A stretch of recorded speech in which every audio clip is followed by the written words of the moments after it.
再来看有台中市议员发现讲，市政府上叫人员伫顶个月2日一场火灾，用中国制造的空吸机来勘灾，认为政府部门带头违法，冒治安的疑虑哦。市长罗秀燕是表示讲，会来调查。有专家嘛讲，虽然这款中国制造的空吸机性能阁袂歹，也毋过确实有治安的疑虑。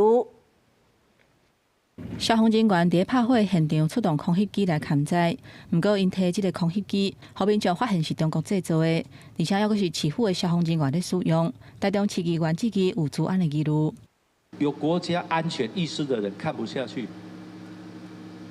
最基本的国安，最基本人民的一个安全网。 张调用指出，顶个月2日，伫台中龙井一件火灾，消防人员出动中国制造的空袭机。不过政府伫2020年，就公布公务机关禁止使用中国制造的资通讯产品，批评市府带头违法，而且有可能加做国安的空防。台中市消防局表示，目前空袭机的数量，包括人关的、甲马的，拢总有37台。现在中国制造的这款空袭机，目前已经无咧用啊。大部分飞行的地点都是因为火灾的一个现场。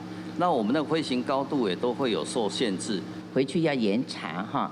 那第三个，当然政府它的标规它有一定的规定哈。那希望所有的同仁要严守这样的规定。罗秀燕讲会严格调查，嘛要求其他局处爱遵守相关的规定。专家讲，中国制造的空袭机因为技术较俗，好操作，所以受欢迎。不过，若是公部门咧使用，确实有治安的疑虑。那切换过去以后。 一个就可以控制你这台无人机要飞哪里，是它来控制，不是你。它透过卫星就可以控制了嘛。就比如你今天飞到哪里，它里面都有地理资讯，就 GPS 的位置。第三者他要去了解你这台飞机飞到哪些地方，然后他再重新去搜索，用 AI 去哇，这里是一个什么样的重要的地方，它都可以的啊。林建国表示，若要使用空袭机，都要遵守空袭的规定，相关的单位嘛要落实治安的认证，才会当确实来把关。记者综合报道。